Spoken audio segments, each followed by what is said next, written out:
पाकिस्तान की मईशत एक नए इम्तिहान पर के दहाने पर खड़ी है। अगर 8 अगस्त से मुल्कगीर पहिया जाम हड़ताल शुरू हो गई तो इसका असर सिर्फ ट्रांसपोर्ट तक महदूद नहीं रहेगा बल्कि खुराक के साथ अद्वियात और एक्सपोर्ट के अलावा सनत सब मुतासर हो सकते हैं। ट्रांसपोर्टर्स का अब ये कहना है इस सिलसिले में कि बढ़ती हुई डीजल कीमतों के साथ भारी टैक्सेस और नए हुकूमती कवानीन ने उनका कारोबार करना नामुमकिन बना दिया है, जबकि हुकूमत के लिए ये मामला रेवेन्यू और फाइनेंशियल डिसिप्लिन का है। अब all Pakistan goods transporters alliance ने यह ऐलान किया है कि अगर हुकूमत ने फौरी मुज़ाकरात ना किए तो 8 अगस्त से कार्गो ट्रक के साथ कंटेनर्स और ऑयल टैंकर समेत तमाम माल बरदार गाड़ियां सड़कों से हटा दी जाएंगी। तंजीम का कहना है कि शाराएं बंद नहीं की जाएंगी बल्कि गाड़ियां पार्क कर दी जाएंगी, जिससे माल की शिपमेंट मुकम्मल तौर पर रुक सकती है। ट्रांसपोर्टर्स का सबसे बड़ा मुतालबा डीजल पर टैक्स में कमी और कीमतों को 1 जुलाई 2024 की सतह पर वापस लाना है। उनका यह भी मौक़िफ़ है कि रोज़ाना बदलती डीजल कीमतों ने कारोबारी प्लानिंग नामुमकिन बना दी है, इसलिए कीमतों का तयन रोज़ाना के बजाय 15 रोज़ा या फिर माहाना बुनियाद पर किया जाए।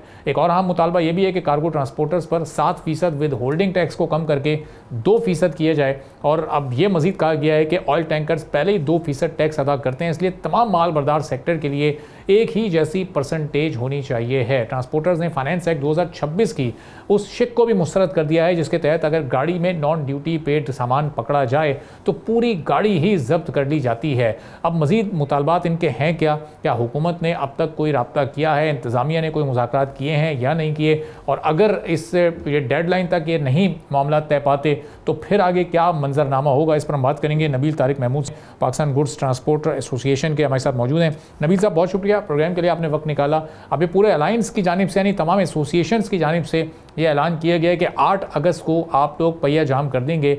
इसकी कोई मुद्दत होगी, ये सिर्फ एक रोज़ा होगा या जब तक मुतालबात मंजूर नहीं होते उस वक्त तक सारी ट्रांसपोर्ट बंद रहेगी? बुनियादी मुतालबात क्या हैं आपके? बिस्मिल्लाहिर्रहमानिर्रहीम।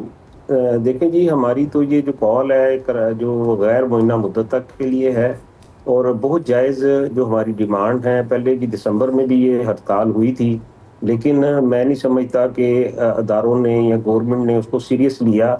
उस वक़्त भी इतना नुकसान हुआ। देखें, एक तो मुल्क का नुकसान वो अपनी जगह पे, जो ट्रांसपोर्टर का नुकसान है वो कोई कंसीडर नहीं करता। इस वक़्त जो हमारी मुश्किलात हैं, जो हमारे ऊपर इन्होंने टैक्सों की भरमार की हुई है, जो डेली बेसिस के ऊपर डीज़ल का इन्होंने फार्मूला निकाला है, मुझे बताएँ कि हमारे जैसी जो कमज़ोर माशरत के मुल्क हैं, क्या वो ये सर्वाइव कर सकते हैं? मैं फ़र्ज़ करें लाहौर से कराची के लिए निकलता हूँ, 100 रुपये आज का रेट है, कल वो 50 रुपये बढ़ जाता है, तो मैंने तो 100 रुपये पे लॉक किया है, तो मैं 150 रुपया कराची पहुँच के 20-25-30 हज़ार रुपये नुकसान करूँगा। हमने गवर्नमेंट को कहा है कि भी आपको ये इसका मैकेनिज़्म निकाल के इसको 1 माह के लिए फिक्स कर लें। आप 100 रुपये का है, आप मैक्सिमम समझते हैं इसने 101 पे जाना है, 2 पे जाना है। कम से कम इंडस्ट्री को पता हो, ताजिर को पता हो, ट्रांसपोर्टर को पता हो मैंने 1 माह के लिए क्या वर्किंग करनी है, क्या फिजिबिलिटी बनानी है। लेकिन ये बात को समझ ही नहीं रहे हैं। वो एक ही चीज़ पे आ गए हैं कि जनाब अब पहले साल पे होता था, फिर 6 माह पे आया, फिर 3 माह पे, फिर 1 माह पे, 15 दिन पे, 8 दिन पे, अब 1 दिन पे आ गया। तो अब मुझे बताएं कि कैसे ये मतलब हमारा पहिया चलेगा। हम बार इनको कह रहे थे कि ये मामला खराबी की तरफ जा रहे हैं। ट्रांसपोर्ट बेसिकली ये हड़ताल का लफ्ज ले लें या के कारोबार बंद करने का ले लें।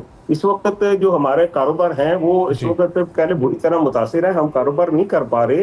कारोबार हमारे बहुत इस वक्त बुरी पोजीशन पे चले गए हैं। लोग जाने को तैयार नहीं है। मैंने कराची लाहौर आ जाके अगर 20-30 हज़ार रुपये नुकसान करना है तो मैं उससे बेहतर है कि आपकी ट्रांसपोर्ट ना चलाऊं। उससे आपकी इंडस्ट्री मुतासर होगी, उसकी आपकी लोकल तजारत, इंपोर्ट एक्सपोर्ट, आपका आपकी जो अजनास महंगी होगी, आपको मेडिसिन नहीं मिलनी है। तो हमने तो मजबूर होके, हम तो 1 घंटे के लिए कारोबार नहीं बंद कर सकते। हमारा तो 24 घंटे का, आपको पता है कि दुनिया में ऐसा नहीं है कि हम तो 24 घंटे ट्रांसपोर्ट चला रहे हैं। हमारी दिन को भी चल रही है, हमारे रात को भी चल रहे हैं। हमें डबल ड्राइवर हमने रखे हुए हैं कि हमारे पास इतनी गुंजाइश ही नहीं है कि हम 1 घंटा 2 घंटा एक्स्ट्रा टाइम जाया करें।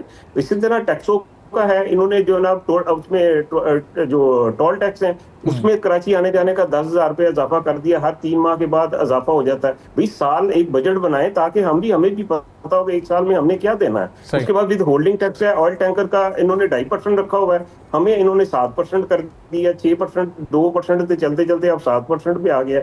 एक्सेल लोड का निजाम है, एक्सेल लोड हम कह रहे हैं कि इम्प्लीमेंट करें और ये उसके ऊपर 200 टन 100 टन जो गाड़ियां लेके जा रही हैं, इनके बंदे जो ठेकेदार हैं वो मिली भगत से उनको वहां से क्रॉस करवा रहे हैं और हम एक्सेल वेट के हामी हैं कि हमारा मुल्क बचना चाहिए, हमारे रोड बचने चाहिए, उसके मेंटेनेंस बचेगी, हमारी गाड़ी की लाइफ बचेगी, हमारे किराया बेहतर होगा, तो हम तो उसके हामी हैं। और ये फिर वो उसको उस पर इम्प्लीमेंट नहीं करवा पा रहे। अब वो वायलेशन जो हो रही है वो किसने रोकना है? जो मोटरवे पुलिस है, जो NHA के अदारे हैं, जो महकमे हैं, जो कांटे वाले हैं, वो क्यों नहीं रोक रहे हैं? कस्टम का एक SRO 1619 है, उसमें इन्होंने काला कानून ऐसा बनाया है कि गाड़ी के अंदर देखें, उसमें एक नग भी है जी, गाड़ी जब्त होगी। अब अच्छा भी हमारी बिल्टी है, उसके अंदर अगर आपको कोई इतराज है, आप वो सामान डिटेन कर लें, उसको होल्ड कर लें। अब देखें, तो ये पुराने वक्तों का कानून है कि जब बेड फुट ट्रक होते थे, खुफिया खानों में स्मगलिंग होती थी। अब तो प्राइम मूवर अलग है, शिपिंग लाइन का कंटेनर है, उसका पाकिस्तानी गवर्नमेंट या हम मालिक नहीं है, इंटरनेशनल मालिक है। अच्छा, उसके अंदर 200 बिल्टी का सामान है, 100 बिल्टी का सामान है।